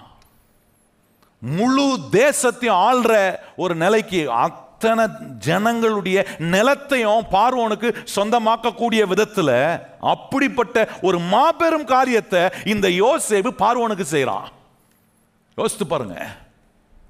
தானியம் இல்லாத காலத்தில் ஜனங்கள் கொண்டு வந்து கையில் காசு இருந்த வரைக்கும் கொடுத்து தானியத்தை வாங்கினாங்க. அதுக்கப்புறம் காசு இல்லைன்னும் போது யோசேப்பு சொல்றான், உங்க நிலத்தை கொடுத்து நீங்க தானியம் வாங்கிட்டு. இவ்விதமா அவன் வேலை செய்ய வைத்தது நிமித்தமா பார்வோனுக்கு எல்லா சொத்தும் பார்வோனுக்கு வந்து சேர்ந்துச்சுன்றாங்க. பார்வோன் செல்வந்தனா இருந்தான் என்று வேதம் சொல்லுகிறது, வேத வல்லுநர் சொல்றார்கள். காரணம் என்ன? அதுக்கு பிஹைண்ட் யாருன்னா இந்த யோசேப்பு தான். இந்த யோசேப்பு யாரு? இந்த யோசேப்பின் மேல தேவன் தம்முடைய ஆசீர்வாதத்தை கட்டளையிட்டு இருக்கிறார். பக்கத்துல பார்த்து சொல்லுங்க, நீங்களும் நானும் கர்த்தர் நம் மேல அவருடைய ஆசீர்வாதத்தை கட்டளையிட்டு இருக்கிறாரு. யோசேப்பை காட்டிலும் பெரிய காரியத்தை கர்த்தர் நம்மளை கொண்டு செய்வார். எத்தனை பேர் விசுவாசிக்கிறோம்? கை உயர்த்தி ஆமென்னு சொல்லுங்க. யோசேப்பை காட்டிலும் பெரிய காரியங்களை செய்ய வைப்பார். பாருங்க, இன்னொரு சம்பவத்தை வைத்து இந்த காரியத்தை இன்னும் கொஞ்சம் உங்களுக்கு எடுத்து சொல்ல நான் விரும்புகிறேன். 2 ராஜாக்கள்ல 7ஆம் அதிகாரத்தில் கவனிச்சிங்கன்னா அங்கே ஒரு பஞ்சம் உண்டாகுது. இப்போ இந்த சீரிய ராணுவம் வந்து இந்த இஸ்ரவேல் மக்களை சமாரியா பட்டணத்தை முற்றுகையிட்டு, இப்போ அந்த தேசத்தில் எல்லாமே அப்படியே கொஞ்சம் கொஞ்சமாக குறைஞ்சி உள்ள வரதெல்லாம் நிறுத்தி ஒன்னெல்லாம் ஆக்கி, எப்படி ஆச்சுன்னா நீங்க கவனிச்சு பாருங்க. இவங்க வந்து முட்டுகை இட்ட உடனே, கேப்சர் பண்ண உடனே இந்த மக்கள், இந்த இஸ்ரவேல் மக்கள் என்ன பண்ண முடியலன்னா, வெளியே போய் வேலை செய்ய முடியல, உழைக்க முடியல. அவருடைய உழைப்பை முடக்கினார்கள், பண்படுத்த முடியல, வேலை செய்ய முடியல. வாழ்க்கை எல்லாமே அடைப்பட்டு போய் லாக் ஆயிடுச்சு, கிரிப்பிள் ஆயிட்டாங்க. இவ்விதமான விதங்கள் நடந்தது நிமித்தமா அந்த தேசத்துல பஞ்சம் கொடியதாய் மாறினது. அதில் ரொம்ப சுவாரஸ்யமாக நீங்கள் யோசிக்க வேண்டியது, அங்கே சொல்லியிருக்கு 2 ராஜாக்கள் 6ஆம் அதிகாரம் 25ஆம் வசனத்தில் கவனிச்சிங்கன்னா, அந்த நாட்டில் இருந்த ஐஸ்வர்யவான் அந்த பஞ்ச காலத்தில் அவன் சாப்பிட்ட ஆகாரம் தெரியுமா? கழுத தலையை சாப்பிட்டானா. 80 வெள்ளி காசை கொடுத்து அவன் என்ன செய்ய வேண்டியதாக இருந்துச்சுன்னா, அந்த கழுத தலையை வாங்கி சாப்பிட்டானா. தலைக்கறி இல்லை. ஹலோ, புனிஞ்ச உடனே போய் வாங்குவீங்களா தலைக்கறி கொத்துக்கறிலாம்? அது இல்லை, கழுத தலையை சாப்பிட்டானா. அதுக்கு பிறகு சொல்லியிருக்கு, அந்த நாட்டில் இருந்த 7 மக்கள் என்ன சாப்பிட்டாங்கன்னா, புறாவுடைய அந்த ஆகாரத்தை சாப்பிட்டாங்களா. ஆங்கிலத்தில் போட்டிருக்கு, ஏன்னா டவ் டிராப்பிங்ஸ் போட்டிருக்கு. டவ் டிராப்பிங்னா வேற நினச்சிக்க கூடாது. அதனால் புறா சாப்பிட்ற ஆகாரத்தை அவங்க சாப்பிட்டாங்கன்னு. 7 மக்கள் அந்த அந்த நிலைகளை பாருங்க. அப்படியே அது நீடித்து போன பிறகு ஒரு காலகட்டத்தில் என்ன ஆயிடுச்சுன்னா, ஜனங்க தங்களுடைய பிள்ளைகளை அடித்து கொன்று சாப்பிடக்கூடிய ஒரு நிலை. இந்த செய்தி ராஜாக்கு வந்த உடனே ராஜா இந்த தீர்க்கதரிசி மேல, இந்த எலிஷா தீர்க்கதரிசி மேல அவன் கோபம் கொள்றான். கோபம் கொண்டு ராஜாக்கு கையிலாக இருக்கிறவன் போய் எலிஷா கிட்ட பார்க்கறான். பாருங்க, பார்க்கும்போது இங்கே ஒரு தேவனுடைய மனுஷன் சொல்ற வார்த்தை பாருங்க, ரொம்ப அற்புதமான வார்த்தையா இருக்கு. அந்த வார்த்தையை இந்த மனுஷன் புரிஞ்சிக்கல. ப்ராப்ளம் சம்டைம் நம்முடைய லைஃப்ல மாறாம போறதுக்கு காரணம் என்னன்னா, தேவனுடைய ஆசீர்வாதம் வேலை செய்யாம இல்லை, தேவன் நம்மளை ஆசீர்வதிக்க முடியாத ஒரு தேவனாய் இருப்பதில்லை. அவரால் ஆசீர்வதிக்க முடியும், அவருடைய ஆசீர்வாதம் வேலை செய்து. ஆனா எனக்கு ஏன் வேலை செய்ய மாட்டேதுன்னா, அந்த ஆசீர்வாதம் என் மேல கட்டளையிடப்பட்டிருக்கிறதுன்றத நான் விளங்கிக் கொள்ள நான் குறைப்பட்டவனா இருக்கும்போது அந்த சூழ்நிலையில அற்புதத்தை பார்க்க முடியல, நான் ஆசீர்வாதத்தை பெற முடியல. அங்கே பாருங்க, அங்கே சொல்லியிருக்கிற அற்புதமான சில காரியங்களை வாசிக்க விரும்புகிறேன். 1ஆம் வசனத்துல வாசிப்போமா? 2 ராஜாக்கள் 7ஆம் அதிகாரம் 1 வசனம் வாசிப்போம். அப்பொழுது எலிஷா, கர்த்தருடைய வார்த்தையை கேளுங்கள், நாளை இந்நேரத்தில் சமாரியாவின் வாசலிலே ஒரு மரக்கால் கோதுமை மாவு 1 சேக்கலுக்கும் 2 மரக்கால் வார் கோதுமை 1 சேக்கலுக்கும் விற்கப்படும் என்று கர்த்தர் சொல்லுகிறார் என்றான். இப்ப 2ஆம் வசனம் பாருங்க. அப்பொழுது ராஜாவுக்கு கைலாகு கொடுக்கிற பிரதானி ஒருவன் தேவனுடைய மனுஷனுக்கு பிரதியுத்தரமாக, இதோ கர்த்தர் வானத்திலே மதில்களை உண்டாக்கினாலும் இப்படி நடக்குமா என்றான். அதற்கு அவன், உன்னுடைய கண்களினாலே அதை காண்பாய், ஆனாலும் அதை சாப்பிட மாட்டாய் என்றான். நல்லா கவனிச்சு பாருங்க. இப்ப சொல்றான் பாருங்க, ஒரு கஷ்டம், ஒரு பிரச்சனை அப்படின்னு வரும்போது தேவ மனுஷனை பயன்படுத்தி என்ன அற்புதத்தை செய்ய முடியும்ன்றத தேவன் சொல்லும் போது, இந்த ராஜாவுக்கு கைலாக கொடுத்தவன் அப்படின்னு சொல்லப்பட்ட ஒரு நிலையில் அதை நம்ம எப்படி எடுத்துக்கலாம்னா, ஒரு கஷ்டம், ஒரு பிரச்சனைன்னு வரும்போது, விசுவாசிகளாக வரும்போது, ஆண்டவருடைய சபைக்கு வரும்போது, சபையில் ஆண்டவர் தம்முடைய வார்த்தையை ஊழியக்காரன் மூலமாக கொடுக்குறாரு. ஊழியக்காரன் மூலமா கொடுக்கக்கூடிய வார்த்தையை புரிந்து கொள்ளக்கூடிய உள்ளமோ ஆற்றலோ இல்லைன்னு வைங்களேன், இந்த ஆழமாக தான் நம்ம பேசுவோம். என்ன பேசுவோம்? கர்த்தர் வானத்தில் மதில்களை திறந்தாலும் இது நடக்குமா? ஆகுமா? இவன் யாரு? கர்த்தரின் ஆசீர்வாதத்தை நம்பாதவன். தேவனுடைய ஆசீர்வாதத்தை நம்பாத ஒரு விசுவாசியுடைய வாயில என்ன வரும்னா, ஆண்டவருடைய கிரியைகளே சந்தேகப்படுகிற ஒரு மனுஷியா தான் நான் இருப்பேன். இவன் அப்படிதான் சந்தேகப்படுறான். என்ன சொல்றான்? ஆண்டவர் வானத்தின் மதல்களை திறந்தாலும் இது நடக்குமா? விண்டோஸ் ஆஃப் ஹெவனை கர்த்தர் ஓப்பன் பண்ணாலும், ஃப்ளட் கேட்ஸ் ஆண்டவர் ஓப்பன் பண்ண. விண்டோஸ் ஆஃப் ஹெவன்னா நீங்க நினைக்கிற மாதிரி நம்ம பார்க்குறோமே இந்த மாதிரி விண்டோ நினைச்ச கூடாது. இல்லை உங்க வீட்டில் இருக்க தம்மா துண்டு விண்டோ வச்சிருப்போமே, அந்த மாதிரி ஒன்று நினச்சிக்கூடாது. மதில் கதவுன்ற அப்படின்னா ஃப்ளட் கேட்ஸ். டேமுக்கெல்லாம் போனீங்கன்னா பெரிய பெரிய ஷட்டர் வச்சுருப்பாங்க பாருங்க, அதை திறந்து விட்டால் எப்படி அது பீறிக்கிட்டு வருமோ, அதை காட்டிலும் பெருசுங்க. கர்த்தர் வானத்தின் மதல்களை ஆண்டவர் திறந்து என்ன சொல்றாருன்னா, ஆண்டவர் ஊழியக்காரன் மூலமா சொல்றாரு, இன்னைக்கு இருக்கிற நாட்டினுடைய எக்கனாமி, அவர் சொல்றாரு அடுத்த 24 மணி நேரத்துக்குள்ள அப்படியே மாறோன்றாரு. அதை கேட்ட இவன் நம்ப முடியல. ஏன்னா பஞ்சம், ஜனங்க சாப்பிட்றதுக்கு ஆகாரம் இல்லாம தங்களுடைய பிள்ளைகளை அடித்து சாப்பிடுறார்கள். இப்படிப்பட்ட ஒரு நிலையில இப்படி ஒரு மாற்றம் வருமா? ரொம்ப மலிவான விலைக்கு எல்லாம் விற்கப்படும் இந்த ஊழியக்காரன் சொல்றானே, இது நடக்குமா? ஏன்னா இந்த மனுஷனால கர்த்தரின் ஆசீர்வாதத்தை நம்ப முடியல. கர்த்தர் ஆசீர்வாதத்தை கட்டளையிட்டார். எப்படி நடந்துச்சு கொஞ்சம் யோசித்து பாருங்க. இந்த சீரியன் ராணுவம் வந்து இஸ்ரேல் மக்கள் ஒருத்தரும் வெளியே வர முடியல, வெளியே இருந்து உள்ள எதுவும் வர முடியல. இப்படி ஒரு முற்றுகை போட்டு அங்கே ஒன்றுமே நடக்க முடியாமல், வெளியே வந்து வேலை செய்ய முடியல, பண்படுத்த முடியல, எல்லாத்தையும் லாக் பண்ணி கிரிப்பிள் பண்ணி வச்சிருக்கிறான். இப்படி பஞ்சத்தை ஃபேஸ் பண்ணி கொண்டு இருக்கக்கூடிய நேரத்தில் கர்த்தர் என்ன செஞ்சார்? கொஞ்சம் கர்த்தர் எலிஷா மூலமா சொன்ன வார்த்தை, ஆண்டவர் சொன்னார், இந்த சூழ்நிலைகள் 24 மணி நேரத்தில், நாளை இந்நேரத்தில் ஒரு அற்புதத்தை நான் செய்வேன் சொன்ன கர்த்தர் என்ன பண்ணார்னா, இந்த சீரிய இராணுவத்தின்குள்ள கர்த்தர் என்ன பண்ணிட்டார்னா, இடி முழக்கத்தை, ஒரு சவுண்ட் எஃபெக்டை கொடுக்க ஆரம்பிச்சிட்டாரு. நல்லா நீங்க ஆண்டவர் சவுண்ட் எஃபெக்டும் கொடுப்பார். பக்கத்தில் ரொம்ப சொல்லுங்க, கர்த்தரால சவுண்ட் எஃபெக்டும் எத்தனை பேர் நம்புறீங்க? கொடுப்பாரா? கொடுத்தாருன்னு வச்சிங்க, அவ்வளோதான். இங்கே ஓடனாம பாருங்க சீரியனு, ராத்திரி நேரத்தில் ஒரு சவுண்டு கொடுத்தாராம் பாருங்க, ரதங்கள் சவுண்டு, என்ன குதிரைகளுடைய சத்தத்தை கர்த்தர் உண்டு பண்ணாராம் பாருங்க. அவன் சொல்றான், இஸ்ரவேல் ராஜா என்ன பண்ணிட்டான், என்ன எகிப்து ராஜா ஏத்தியர் ராஜாக்களையும் கூலிக்கு கொண்டு வந்து நமக்கு எதிராக அவன் ஆளை சேர்த்துட்டு வந்து நம்மளை யுத்தம் பண்ண வருகான்னு சொல்லி அந்த ஒரு இரைச்சலின் சத்தத்தை ஆண்டவர் உண்டு பண்ணார். பகலும் பார்த்து உங்களை ஆசீர்வதிக்கிறதுக்கு, உங்க மேல கட்டளையிட்டு இருக்கிற ஆசீர்வாதத்தை வேலை செய்ய வைக்கிறதுக்கு யாருக்கு கர்த்தர் சவுண்ட் எஃபெக்ட் கொடுக்கணுமோ அவங்களுக்கெல்லாம் சவுண்ட் எஃபெக்ட் கொடுக்க அவர் வல்லவராக இருக்கிறார்.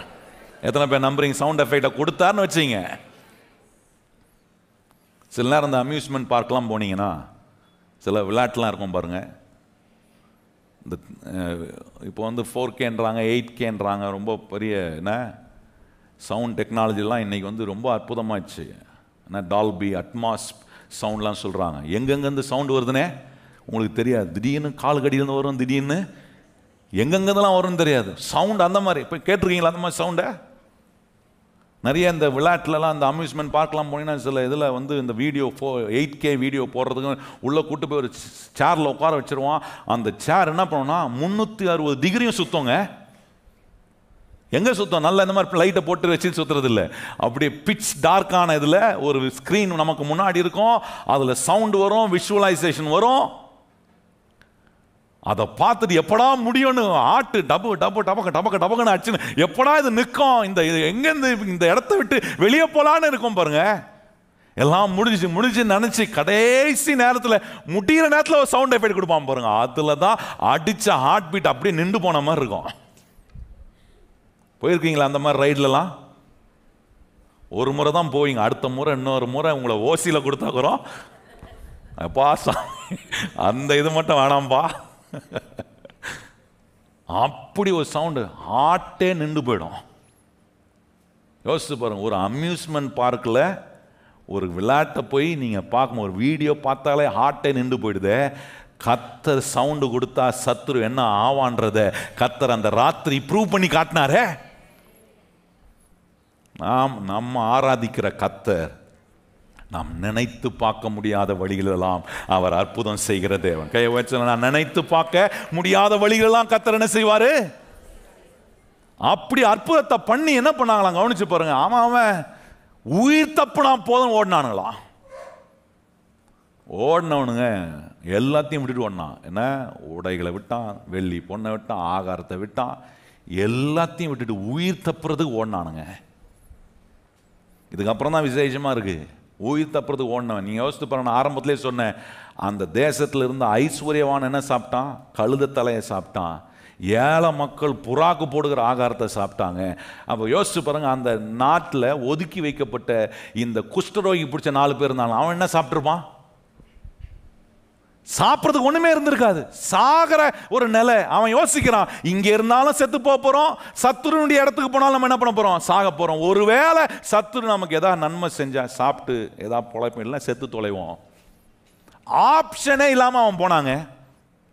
நல்லா கவனிங்க, உள்ள போனா அவனுக்கு ஆச்சரியம் காத்துட்டு இருக்கு. என்ன ஆச்சரியம்னா, கர்த்தர் ராத்திரியே என்ன பண்ணிட்டாரு?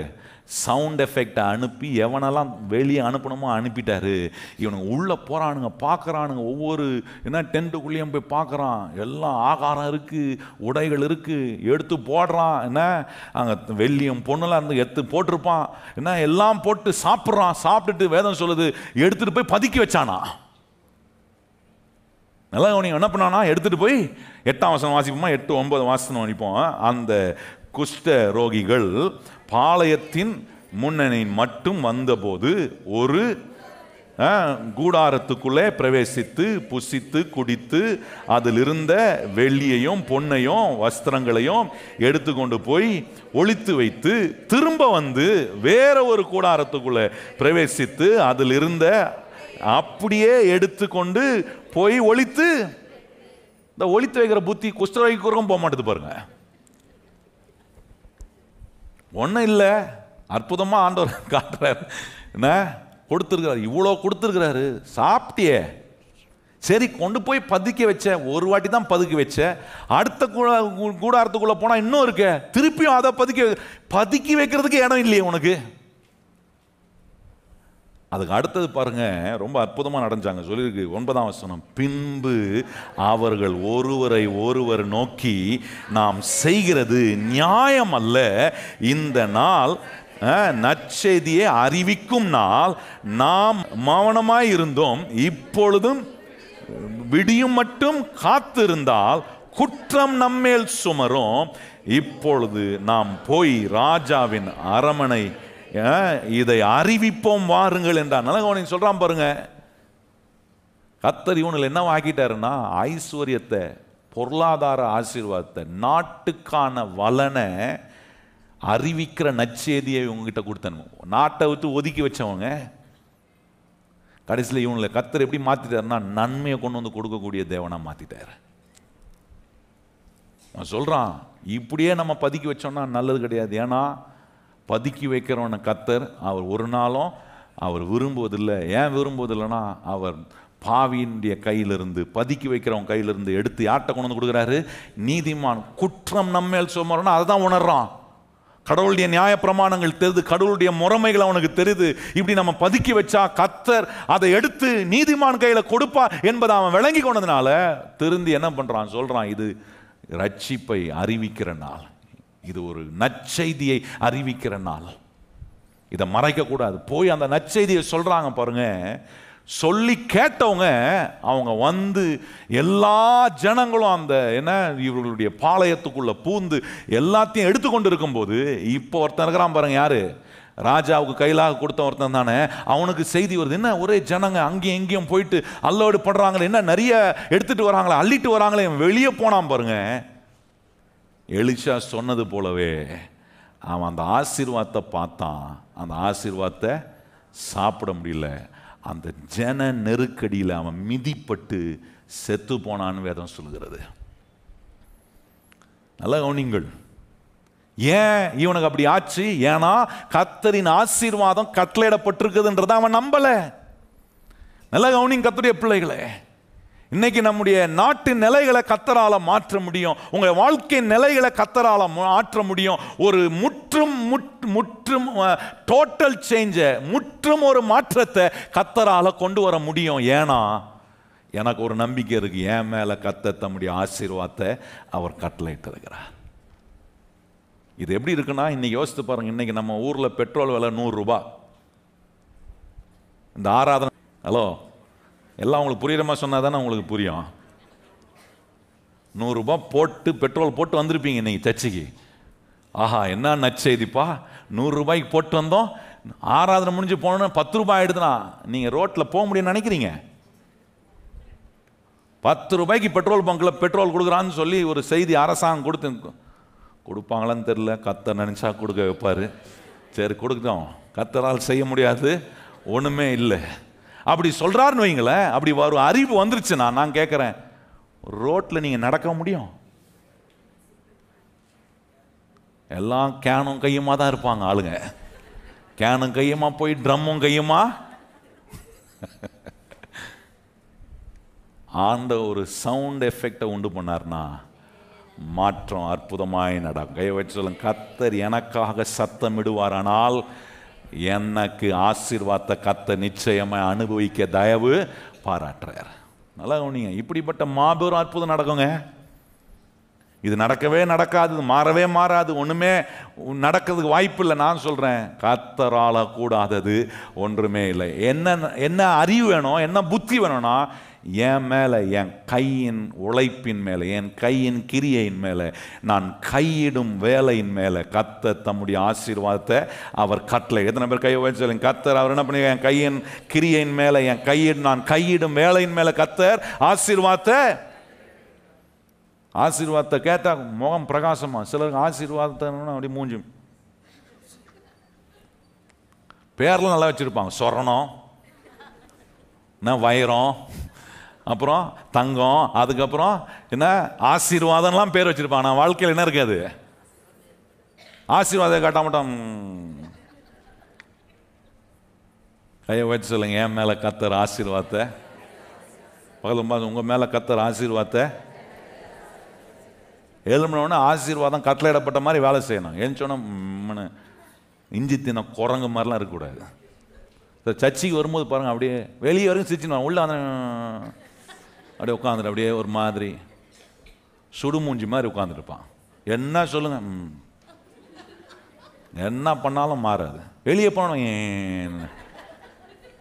உண்மையான சந்தோஷம் கர்த்தருடைய வார்த்தையை கேட்கறதுனால தான் நம்ம வாழ்க்கை மாறுறதுக்கான சத்தியத்தை கர்த்தர் நமக்கு சொல்ற. இன்னைக்கு இந்த இடத்தை விட்டு போகும்போது ஒவ்வொரு நாளும் நீங்க எப்படி யோசிக்கணும், என் மேல கர்த்தர் தம்முடைய ஆசீர்வாதத்தை, நான் இந்த வார்த்தையை கை கொள்றேன், கர்த்தருடைய வார்த்தையை தியானிக்கிறேன், என்னை கர்த்தர் புத்திமான ஆக்குறாரு, என் மேல கட்டளையிடப்பட்டிருக்கிற ஆசீர்வாதம் எனக்காக எதை வேணாலும் கர்த்தர் செய்யக்கூடிய தேவனாய் இருக்கு. எத்தனை பேர் நம்புறவங்க எழுப்பி நிற்போம், நம்ம ஜெபம் பண்ணலாம். கரம் உயர்த்தி வாய்களை திறந்து சொல்லுங்க, என் மேல கர்த்தர் தம்முடைய ஆசீர்வாதத்தை அவர் கட்டளையிட்டிருக்கிறார். எல்லாரும் வாய்களும் அறிக்கை பண்ணட்டும். ஆண்டவரே, என் மேல உம்முடைய ஆசீர்வாதம் கட்டளையிடப்பட்டிருக்கிறது, என் மேல உம்முடைய ஆசீர்வாதம் கட்டளையிடப்பட்டிருக்கிறது. ஆண்டவரே, உம்முடைய ஆசீர்வாதத்துக்குரிய நபராய் நான் இருக்க இரவும் பகலும் உம்முடைய வார்த்தையை நான் தியானிக்கிறேன், இந்த வார்த்தையை என் வாயில வைக்கிறேன், இந்த வார்த்தை சொல்லுகிறபடி நான் செய்ய கவனமாக இருக்கிறேன்.